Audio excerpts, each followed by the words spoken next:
Everything is everywhere these days.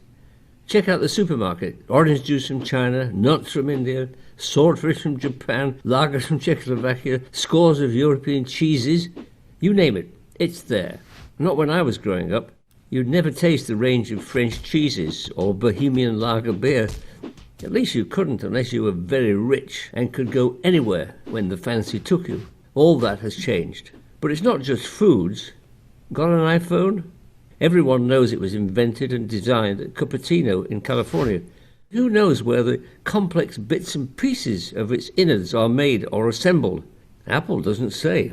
The industry credits China, Japan, Germany, South Korea, and of course the United States itself. Just think for a moment of the trillions of parts and finished goods moving cheaply around the world every second, a small portion by air, but most by sea.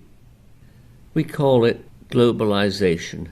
But the man who basically made globalization a reality in our lives is too little known. This is his story, the story of the man who makes your day.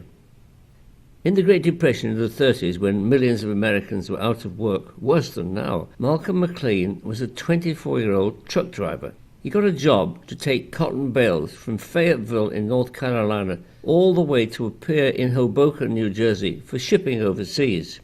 He was glad of the work, but when he arrived, he got bored out of his mind, sitting in his truck, waiting and waiting and waiting on the docks, as the worker ants muscled crates and bundles off other trucks and into slings that lifted the goods into the hold of the ship.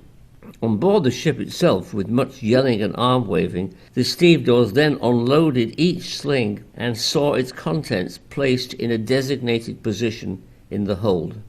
Malcolm wasn't just bored, he was fuming. His income depended on getting back to North Carolina to pick up more loads in his truck. Out of the frustration, inspiration struck. Wouldn't it be great, he thought, if my trailer could be lifted and placed on the ship without its cotton bales being touched? Yes, it would be great. It would be revolutionary. For centuries, general non-bulk cargo had been shipped in the process he watched.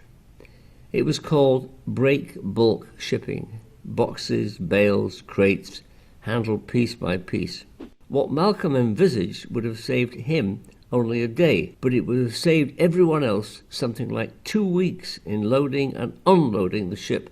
On average, it was 8 days to haul and distribute break bulk shipments in the hold, plus another 8 days at the other end to retrieve and distribute.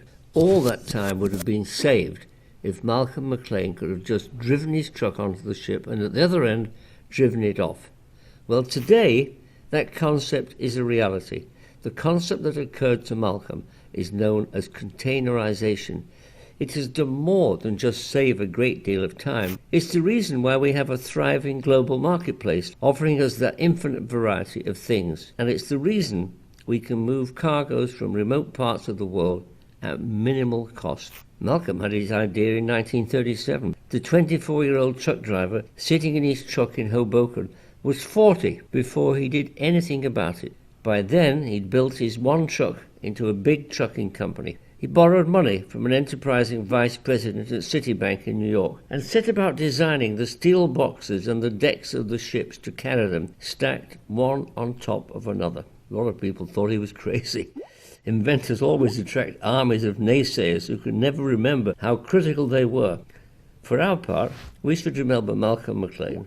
His first container ship, the Ideal X, sailed from Shed 154 at Marsh Street, Port Newark, with 58 well-filled boxes. It was the beginning of the container era, shrinking our world and enlarging human choice.